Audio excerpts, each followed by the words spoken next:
ठीक है बच्चों, चलो हो गया, सब सेट है। तो चलो बच्चों पढ़ना स्टार्ट करते हैं, मैग्नेटिज्म ये यूनिट। तो देखो मैंने आपको मैग्नेटिक इफेक्ट में एक कंसेप्ट पढ़ाया था, this is coil carrying current. ठीक है, तो ये बिहेव्स एज मैग्नेटिक डायपोल, ये हमने पढ़ाया था एक कंसेप्ट। इसके लिए फील्ड भी बताई थी, फील्ड वाज इक्वल टू कितनी थी याद करो, mu naught by 2 I r² upon r² plus x² raise to the power 3/2। ये पढ़ाया था ना हमने, ये एक कंसेप्ट पढ़ाया था। ये हो गया था करंट कैरिंग लूप के लिए।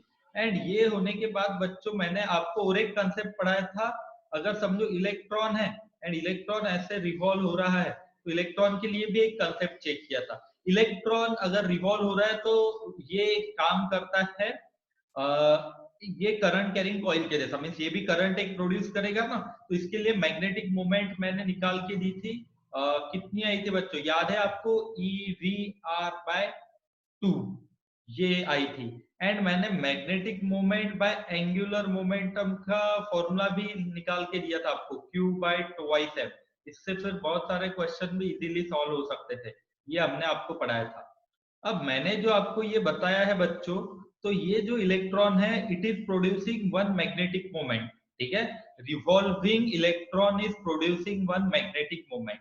अब मुझे बताओ, जो आपने बचपन से 8 9 10 में पढ़ा है कि एटम के बारे में जो हमने पढ़ा है, क्या पढ़ा है हमने, यहाँ पे न्यूक्लियस होता है, ठीक है, एंड उसके अराउंड इलेक्ट्रॉन्स घूमते रहते हैं बहुत सारे अलग अलग ऑर्बिट्स में इधर उधर।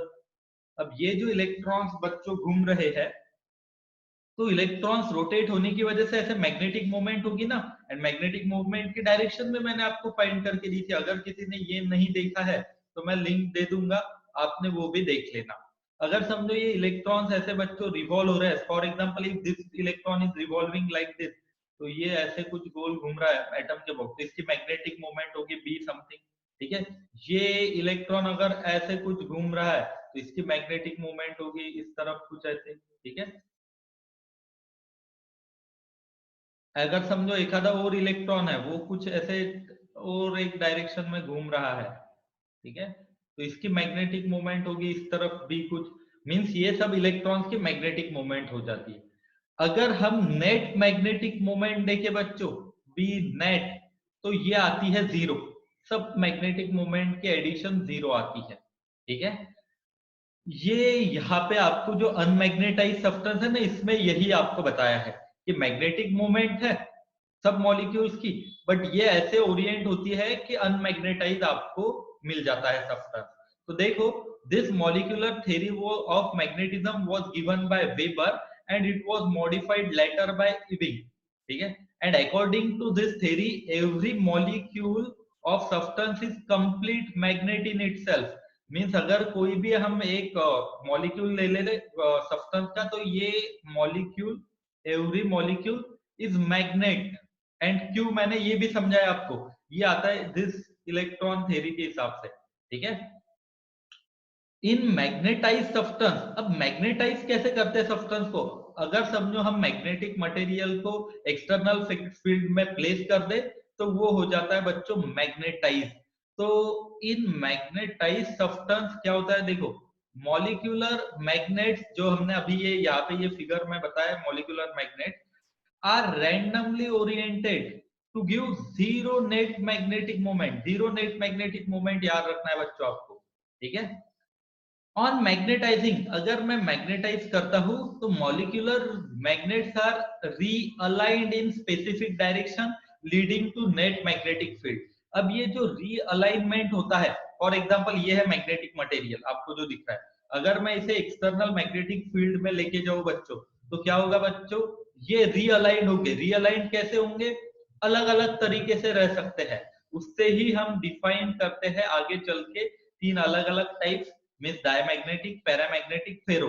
किसके ऊपर बेस्ड, ये अलाइनमेंट के ऊपर बेस्ड, कि अगर मैं मैग्नेटिक सब्सटेंस को एक्सटर्नल मैग्नेटिक फील्ड के अंदर लेके जाऊं तो क्या होगा, वही होता है रीअलाइनमेंट। एंड डायरेक्शन कैसी होगी, हर एक की अलग अलग रह सकती है, मैं डिफाइन करके सभी के लिए आपको बता दूंगा, डाय पैरा फेरोमैग्नेटिक सब्सटेंस के लिए। बट आपको पहले इसमें थ्योरी कंप्लीट बेसिक समझना है, जो अभी तक आपको हमने ये बेसिक बेसिक सब कुछ बताया है, याद रहेगा।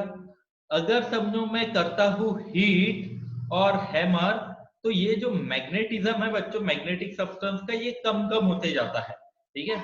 एंड और आगे कंसेप्ट भी होते हैं हीटिंग के लिए, क्यूरी टेम्परेचर होता है, कोई करी भी कहता है क्यूरी टेम्परेचर, जहाँ पे फेरोमैग्नेटिक सब्सटेंस खुद का मैग्नेटिज्म लूज करता है। हैमरिंग की वजह से भी दिक्कतें आती है, मैग्नेटिक सब्सटेंस का मैग्नेटिज्म बच्चों लूज होता है। तो क्या आपको ये जो मैग्नेटिज्म की थ्योरी आई है, मॉलिक्यूलर और एटॉमिक थ्योरी, इसके पीछे का रीजन याद रहेगा? रीजन टोटल इन बेसिक्स में है। बेसिक्स कौन से? इलेक्ट्रॉन्स की revolution, electron means charge, charge revolve होता है तो करंट कंट्रीब्यूट करता है, करंट कंट्रीब्यूट करता है तो फिर it produces magnetic field, and ये जो मैग्नेट है ये प्रोड्यूस होगा मॉलिक्यूलर मैग्नेट्स, जो कि पहले रहेंगे रैंडमली ओरिएंट। अगर मैं मैग्नेटिक फील्ड लगाता हूं तो वो रीअलाइन होंगे, किस तरफ? अलग अलग मटेरियल अलग अलग तरफ रीअलाइन हो सकता है। एंड मैग्नेटाइज कैसे करते हैं?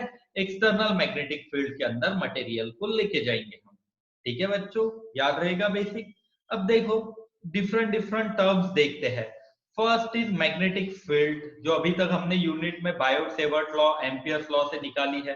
फील्ड अराउंड मैग्नेटिक पोल और magnet in which or current carrying wire within which its effect can be experienced can be defined as magnetic field, ठीक है। and it is represented with the help of set of lines or curves are called magnetic lines of force। ये जो curves आपको दिखाई दे रही है ना बच्चों, these are magnetic lines of forces, ठीक है। अब देखो ये अगर नॉर्थ पोल है तो नॉर्थ पोल के टूवर्ड्स आपको ऐसे कुछ लाइन दिखेगी। ये अवे चाहिए थी नॉर्थ के, यहाँ पे थोड़ा ये प्रॉब्लम हो गया, ये आपने ऐसे कर लेना, ठीक है। नॉर्थ के अवे, एंड ये आपने अवे के डायरेक्शन देख लेना, नॉर्थ के अवे एंड साउथ के बच्चों होगा टूवर्ड्स, ठीक है। साउथ के टूवर्ड्स होती है फील्ड एंड नॉर्थ के अवे होती है, ये मैंने आपको निकाल के भी बताया था। देखो नॉर्थ से ये ऐसे अवे जा रही है फील्ड, दिखाई दे रहा है ये, एंड साउथ के टूवर्ड्स आ रही है ये सारी फील्ड, तो ऐसे होता है। It is also represented by dot and cross also. Cross means field inward है, ठीक है, इनवर्ड है फील्ड की direction, cross means, and dot means field की डायरेक्शन किस तरफ है बच्चों? डॉट है मीन्स आउटवर्ड है, ठीक है। ये है बच्चों कुछ बेसिक। अब देखते हैं थोड़ा आगे का कंसेप्ट, आप इस स्लाइड का स्क्रीनशॉट निकाल सकते हो।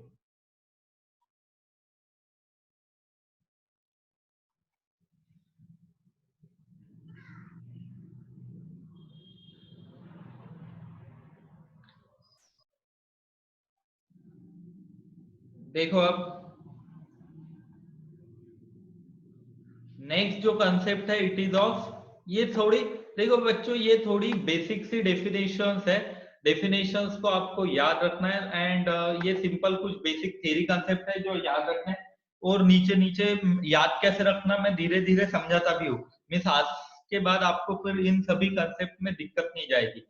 Magnetic flux and flux density, जैसे इलेक्ट्रिक फ्लक्स होता है वैसे magnetic flux, the number of magnetic lines of forces passing normally through surface, number of magnetic lines of forces passing normally through surface, इसे ही flux कहते हैं, phi से denote करेंगे इसे।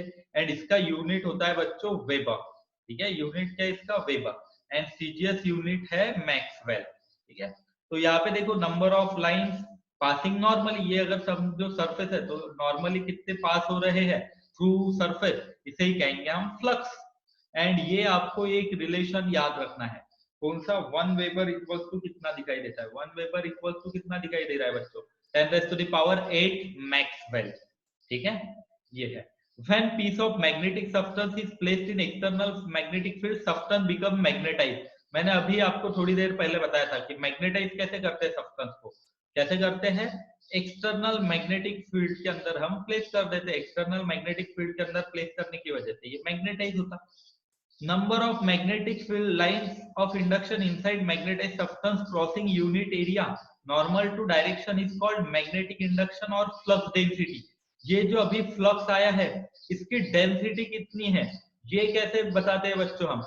Number of magnetic lines of induction inside magnetize substance, ये जो magnetise substance है इसके इनसाइड लाइंस ऑफ इंडक्शन कितनी है, ठीक है, crossing unit area, normal to their direction, direction को नॉर्मल यूनिट एरिया जो होगा उसे ही कहेंगे हम मैग्नेटिक इंडक्शन और मैग्नेटिक फ्लक्स डेंसिटी। ये होती है बच्चों वेक्टर क्वांटिटी। ठीक है, तो बेसिक आपको डेफिनेशन इसकी याद रखनी है, number of magnetic lines of induction inside magnetised substance. ये जो सब्सटेंस को मैग्नेटाइज किया, मैग्नेटाइज कैसे किया, एक्सटर्नल फील्ड लगा के, तो इसके इनसाइड जो लाइंस ऑफ इंडक्शन रहेगी पर यूनिट एरिया उसे ही फ्लक्स डेंसिटी भी कहते हैं। ठीक है, उसे ही फ्लक्स डेंसिटी कहते हैं। यूनिट टेस्ला जो अपने मैग्नेटिक फील्ड का यूनिट होता है वही लिखते हैं। अब देखो 1 टेस्ला इक्वल्स टू कितने गॉस होता है, ये भी आपको याद, 6 × 10⁴ गॉस, और बाकी यूनिट्स भी हमने लिख के दिए, ये भी याद कर लेना। Magnetic flux density can also be defined in terms of force experienced by unit north pole placed in that field. Means हम ऐसा भी तो डिफाइन कर पाएंगे ना इसे, अगर नॉर्थ पोल को मैंने प्लेस कर दिया तो इसके ऊपर फोर्स कितना लगेगा वो भी हम बता सकते हैं, फोर्स अपॉन m0, ऐसे भी हम इसे डिफाइन कर सकते हैं। तो ये होता है बच्चों फ्लक्स एंड फ्लक्स डेंसिटी के बारे में। नेक्स्ट जो कंसेप्ट है, it is of magnetic permeability. It is the degree और extent to which magnetic lines of force can enter substance and is denoted by mu naught। Means ये जो lines of forces है ये कितने enter हो सकते हैं, इसे ही परमेबिलिटी कहते हैं। Means it is the characteristics of medium which allows magnetic flux to pass through it. For example soft iron की परमेबिलिटी कितनी है बच्चों, 1000 times than that of air. Means air बहुत कम अलाउ करेगा मैग्नेटिक फ्लक्स को पास होने के लिए। वही अगर आयन है तो आयन, ये जो मैग्नेटिक फ्लक्स है ना, ये जो फ्लक्स है ये बहुत ज्यादा पास करने देगा, near about 1000 times greater than that of air. याद रहेगा आपको। फॉर एग्जांपल यहाँ पे जो नीचे फिगर ड्रॉ की है उससे आपको और अच्छे से समझ में आएगा। देखो ये नीचे एक फिगर है,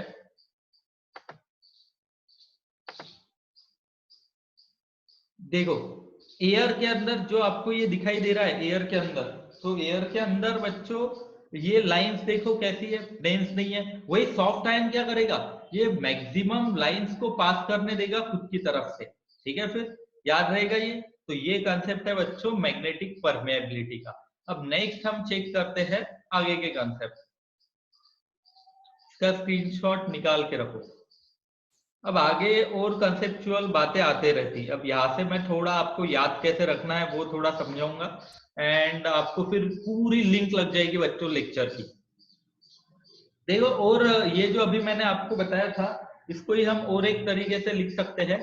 कौन सा, देखो mu equal to μ0 into mu R, where mu not क्या है बताओ हमें, mu not is absolute permeability of air और फ्री स्पेस। ठीक है,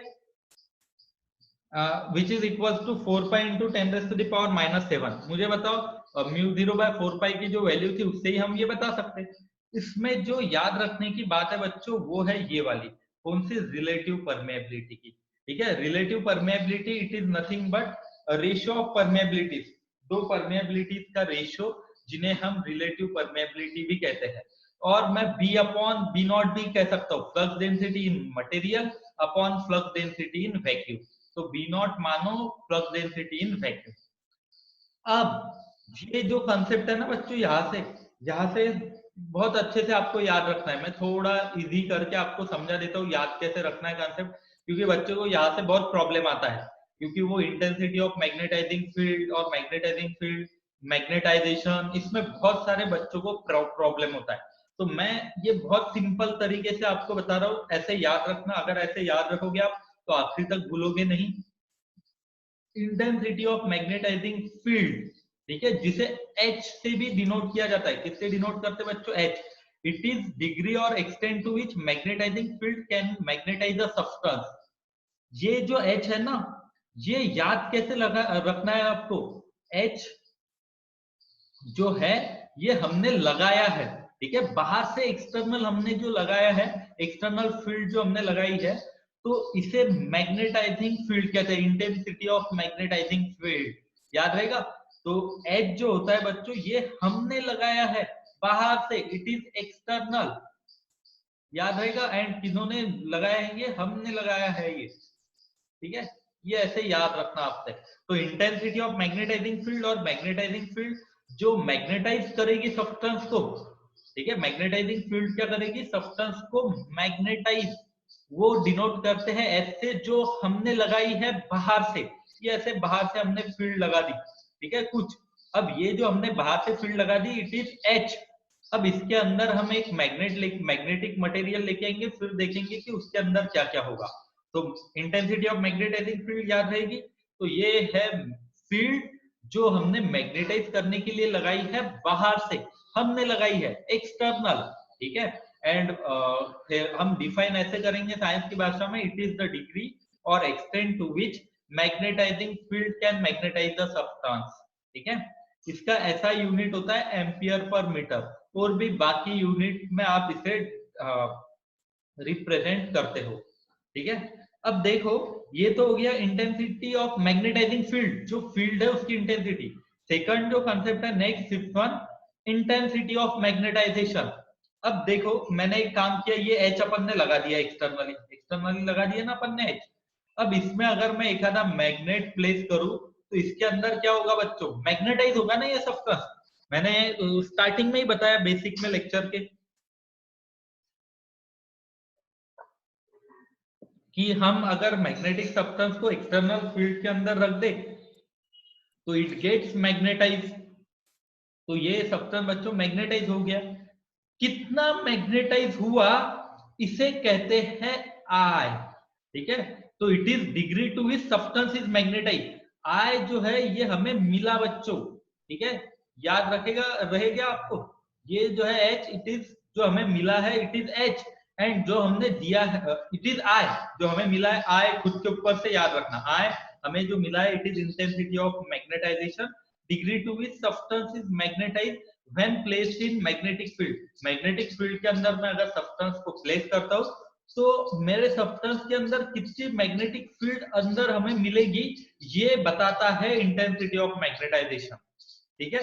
एंड इसे दूसरी तरीके से force strength per unit cross sectional area, ठीक है, ये दो और डेफिनेशन भी होती है, फोर्स स्ट्रेंथ पर क्रॉस सेक्शनल एरिया और induced magnetic dipole moment per unit volume, means dipole moment per unit volume, dipole moment capital M by V, और force strain क्या होता है बच्चों, small m by area, ठीक है, force strain per unit area। तो intensity of magnetisation को ऐसे भी डिफाइन किया जाता है। दोनों के बीच का डिफरेंस याद रहेगा बच्चों। सो इनपुट कौन सा दिया हमने, याद रखना है, इनपुट आपको हमने दिया है H। ये जो H है ना यहाँ पे, ये H हमने इनपुट दिया है। हमें आउटपुट क्या मिला है बच्चों, आउटपुट मिला है आई, ठीक है। तो कितना मैग्नेटाइज हो गया सब्सटेंस, क्या ये दो याद रहेंगे। मैंने बहुत बच्चों को इसमें कंफ्यूज होते देखा है, आखिरी तक ये कंसेप्ट बच्चों को याद ही नहीं रहते, पता ही नहीं चलते कि क्या है कंसेप्ट क्या नहीं।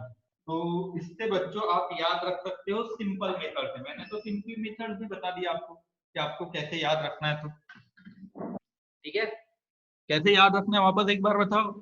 एच जो है, जो हमने दिया है, एक्सटर्नल अप्लाई किया है, मटेरियल अंदर लेने के बाद जो हमें मिला है, इट इज आई, ठीक है। अब ये जो नीचे मैग्नेटिक ससेप्टिबिलिटी है बच्चों, इसे चाय से रिप्रेजेंट करते हैं, कोई चाय भी कहता है इसे, कोई चाय भी कहता है, दिस चाय, ठीक है। This property which shows how easily substance can be magnetize. Simple language में बच्चों में बताता हूँ, आउटपुट बाय इनपुट याद रखना आपने। ससेप्टिबिलिटी को कैसे याद रखना, आज का लेक्चर होने के बाद आपके पूरे क्लियर हो जाएंगे ये कॉन्सेप्ट मैग्नेटिज्म के। इसकी वजह से मैं कल से कह रहा था ग्रुप पे कि ये लेक्चर अच्छे से अटेंड करो बच्चों, आपके पिछले जो कॉन्सेप्ट बाकी है वो सारे क्लियर हो जाते हैं इस लेक्चर में। एंड किसी ने पढ़ा होगा, नहीं पढ़ा होगा, तो आज के लेक्चर के बाद पूरा क्लियर हो जाएगा उसका।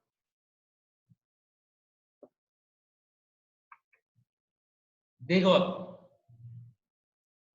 What is magnetic susceptibility, output by input से याद रखो। आउटपुट क्या मिला है हमें, आउटपुट मिला है आई, ठीक है। आउटपुट क्या क्या मिला है बच्चों, क्या मिला हमें बताओ, आई। इनपुट क्या दिया था हमने, H. So susceptibility can be written as I by H. देखो यहाँ पे ये फॉर्मूला कितना सिंपल है ना, ससेप्टिबिलिटी को याद रखना। It is the property of substance which shows how easily a substance can be can be magnetize. ये प्रॉपर्टी ऐसी होती है कि जो बताती है कि सब्सटेंस को कितने इजीली मैग्नेटाइज किया जा सकता है, जैसे लगभग output by input. And ratio of intensity of magnetization to magnetic intensity, ये है बच्चों रेशियो, ठीक है, I बाय H, ऐसे करना है। And it is scalar quantity, ये एक नंबर होगा। अब मुझे बताओ, ये जो दो मैंने कंसेप्ट बताया आपको, H एंड I, दोनों के यूनिट बताओ, एम्पियर पर मीटर। इंटेंसिटी ऑफ मैग्नेटाइजेशन का भी एम्पियर पर मीटर। दोनों का अगर मैं रेशियो ले लूं तो दोनों क्वांटिटीज का रेशियो एम्पियर पर metre cancel, no units, since it is ratio of two quantities, no units and no dimension, and it is scalar quantity also। ये कौन सी क्वांटिटी है? स्केलर क्वांटिटी ही है।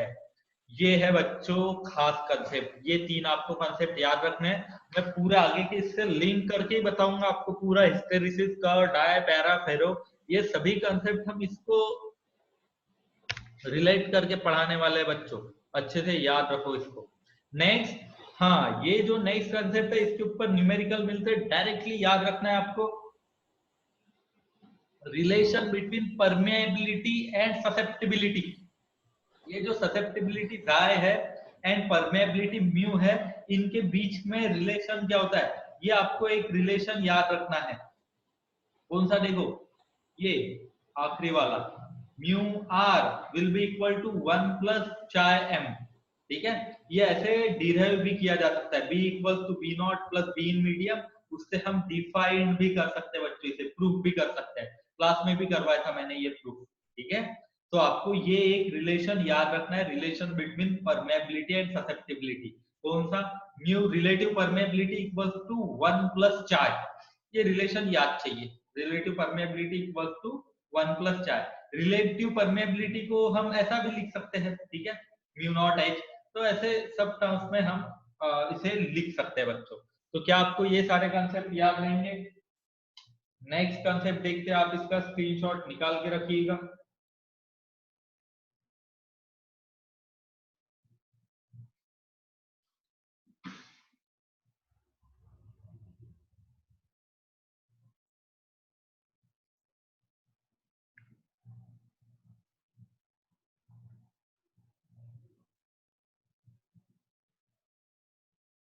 देखो what is next, next is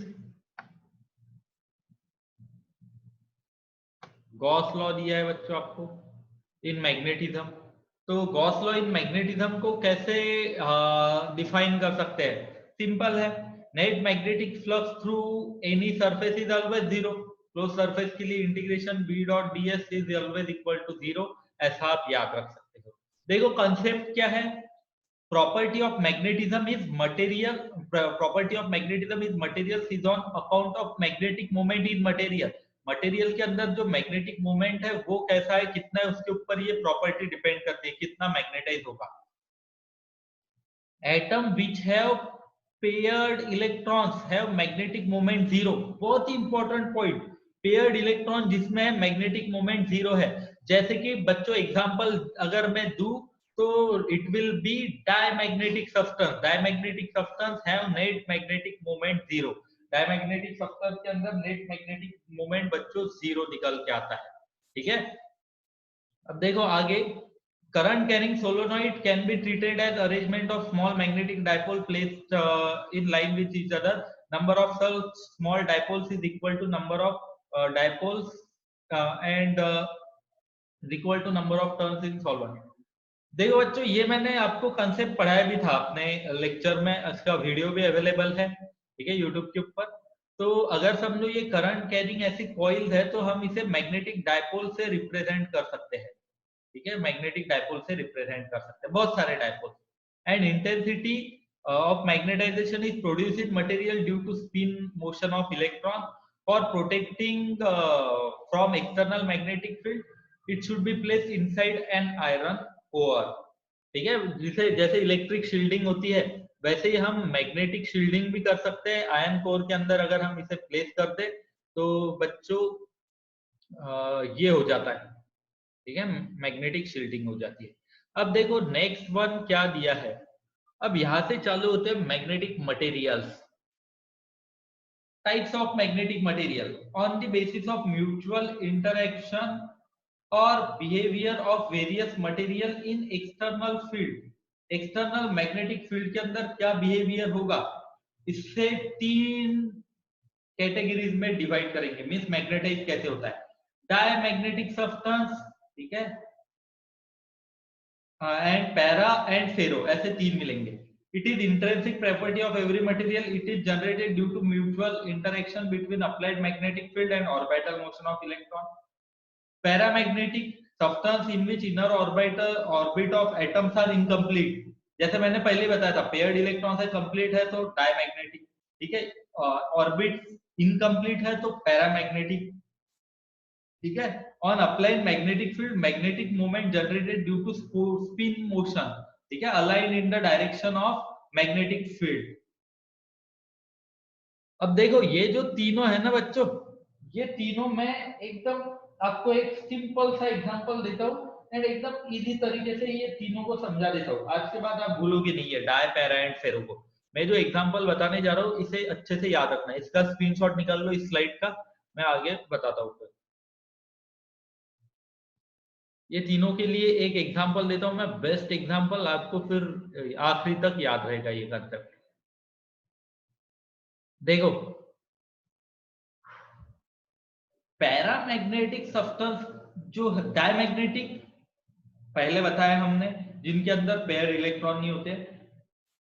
paramagnetic जो है these are feebly magnetize, means ये अगर समझो ये है पैरामैग्नेटिक सब्सटेंस, ठीक है, अगर मैं एक्सटर्नल फील्ड लगाऊं तो ये फीबली मैग्नेटाइज होंगे। ये तीनों को बच्चों में एक एग्जांपल से बताता हूं। समझो 3 क्लासेस है, 3 क्लासरूम्स है, ठीक है। पहले वाली मैं बताता हूँ डाय वाली, ठीक है, तो ये लेफ्ट हैंड साइड में एक है डाय, ठीक है, ये डाय की क्लासरूम है, ठीक है। ये जो है बीच में इट इज पैरा की क्लासरूम एंड यहाँ पे राइट हैंड साइड में एक मैं फेरो की क्लासरूम भी बच्चों ड्रॉ कर देता हूँ, ठीक है। डाय, पैरा एंड फेरो, इन 3 क्लासरूम का मैं खास बात बताता हूँ। क्लासरूम के अंदर बच्चे हैं, ठीक है। डाय वाले बच्चे जो है ये बहुत ही शरारती है, पूरे उल्टे, ठीक है, याद रहेगा। ये डाय में भी बहुत सारे बच्चे हैं जो कि पूरा उल्टा काम करते हैं, बहुत ही शरारती डाय वाले, ठीक है। डाय वाले बहुत ही शरारती बच्चे। ये दूसरे जो है पैरा वाले, ये बच्चे, ये सभी बच्चे इधर उधर मुंह करके बच्चे मस्त क्लासरूम में बैठे हैं। पैरा में भी ऐसे ही कि ये बच्चे ऐसे इधर उधर बच्चे बैठे हैं, बट ये थोड़े डिसेंट से बच्चे हैं, इनको बोला तो ये थोड़ा बहुत सुन लेते। डाय वाले क्या करते, पूरा उल्टा काम करते, पूरा उल्टा काम करते। पैरा वाले थोड़ा बहुत सुन लेते, जो भी सर ने बताया वो सुन लेते थोड़ा बहुत। एंड ये जो फेरो वाले हैं, फेरो वाले तो ये फेरो वाले नीचे बताया है, ठीक है, या फिर ये है फेरो, ठीक है, ये फेरो के बताया हमने, ये डाय, ये पैरा। तो हम एग्जांपल दे रहे हैं एक क्लासरूम का, क्लासरूम में बच्चे डाय वाले पूरे उल्टा काम करते, कुछ भी नहीं सुनते, अपोजिट पे काम करते। पैरा वाले थोड़े डिसेंट है, थोड़ा सुन लेते, ठीक है। एंड फेरो वाले तो पूरा आर्मी स्कूल के जैसे ही है, उनको बोला तो आपका हुक्म सराखों पर, ऐसे करके पूरे काम करते। ये है फेरो। अब ये जो क्लासरूम है इसमें समझो बच्चों आए सर, समझो मैं आया, पहले डाय के क्लासरूम में बोला कि सब बच्चे मेरी तरफ मुंह करके बैठ जाओ। ये बच्चे ऐसे कि पूरा उल्टा काम करते, मैं यहाँ पे खड़ा, मैं यहाँ पे खड़ा हूँ, मैंने कहा मेरी तरफ ऐसा मुंह करके बैठ जाओ, ये बच्चे सुनते नहीं, ये पूरा अपोजिट में बैठ जाएंगे मेरे, अपोजिट काम करते नहीं है, बहुत ही होशियार है ये, खुद को होशियार समझते, चिल्ला गई। तो इसकी वजह से ये अपोजिट में ऐसे अलाइन होंगे, ठीक है। मैंने कहा मैं यहाँ पे खड़ा हूँ एंड मैंने कहा डाय वाले बच्चों को अरे मेरी तरफ देखो, ये बच्चे पूरा उल्टा काम करेंगे। पैरा वाले बच्चों को मैंने कहा कि बच्चों मेरी तरफ ध्यान दो, बच्चे ये ऐसा कुछ मेरी तरफ ध्यान देंगे, ठीक है, अलाइन हो जाएंगे मेरी तरफ।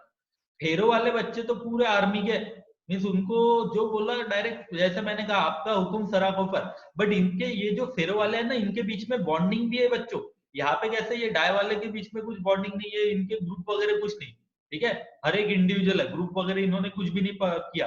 पैरा में भी ग्रुप वगैरह कुछ नहीं, बट फेरो में बच्चों के ग्रुप है, ये दिख रहे हैं आपको, ये बच्चों के ग्रुप है कुछ।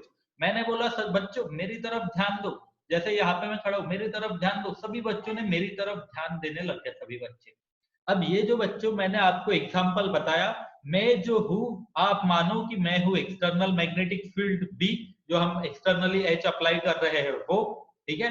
एंड ये जो बच्चे हैं ये है बच्चों मॉलिक्यूल्स, ठीक है, और मैग्नेटिक मटेरियल, ठीक है। तो अगर मैं ऐसे मान दो मैंने एक्सटर्नल फील्ड अप्लाई कर दी, डाई वाले बच्चे क्या होंगे बताओ, डाई वाले बच्चे अपोजिट में अलाइन होंगे, और डाई वाले डायमैग्नेटिक सब्सटेंस जो है वो opposite to magnetic field align होंगे, ठीक है। पर पहला पॉइंट याद रहेगा कि डायमैग्नेटिक सब्सटेंस जिस तरफ मैग्नेटिक फील्ड लगे हमारी तरफ, ये अपोजिट उसके अलाइन हो गए। पैरामैग्नेटिक जिस तरफ मैं खड़ा हूं मैंने एक्सटर्नल फील्ड लगाई है उसी तरफ ये सारे मटेरियल अलाइन होंगे। एंड तीसरा, फेरो मेरी तरफ ही अलाइन होंगे एंड क्विकली अलाइन होंगे। बट फेरो में एक और मैंने खास बात क्या बताई है बच्चों, यहाँ पे ग्रुप्स है बच्चों के, ठीक है।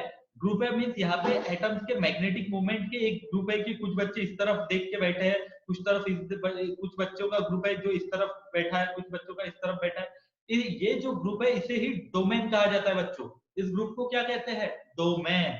तो डोमेन क्या होता है, ये ऐसा एक ग्रुप होता है, ऐसा रीजन होता है जहां पे मैग्नेटिक मूवमेंट एक ही तरफ अलाइन होंगे। तो मुझे लगता है कि जो मैंने अभी एग्जांपल बताया बच्चों को क्लासरूम का उससे याद रहेगा। डायमैग्नेटिक सब्सटेंस इधर उधर देखते हुए बच्चे जिनका ग्रुप वगैरह कुछ भी नहीं, हमने जो बोला उसके उल्टा काम कर रहे हैं। एक्सटर्नल मैग्नेटिक फील्ड लगाई, इसकी मैग्नेटिक फील्ड अंदर जो आई डेवलप हो गई, ये जो आई है हमने एक्सटर्नल कितना लगाया एच, मैंने अभी बताया ना, हमने जो दिया इट इज एच, हमें जो मिला it is I.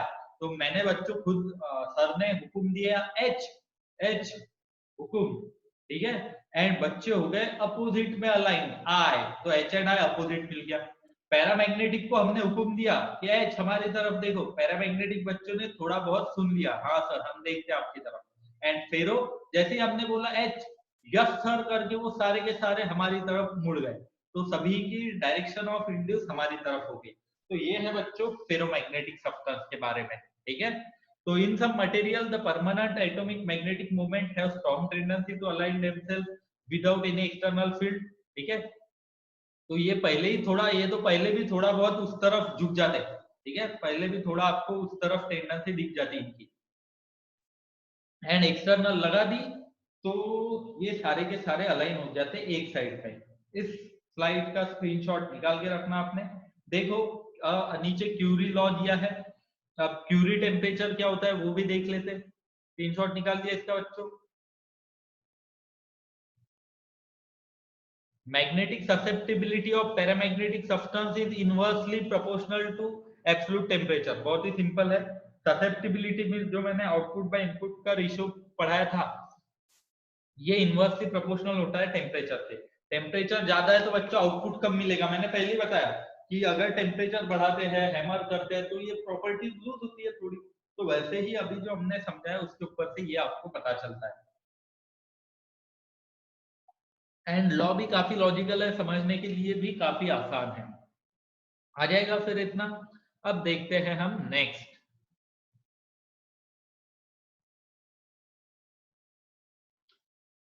On increasing the temperature, magnetic susceptibility of paramagnetic material decreases and vice versa, जो अभी हमने समझाया। It does not change according to Curie law, ठीक है। Curie temperature क्या होता है, the temperature at which ferromagnetic substance behave like paramagnetic, ऐसा टेम्परेचर जहां पे फेरोमैग्नेटिक मटेरियल पैरा के जैसा बिहेव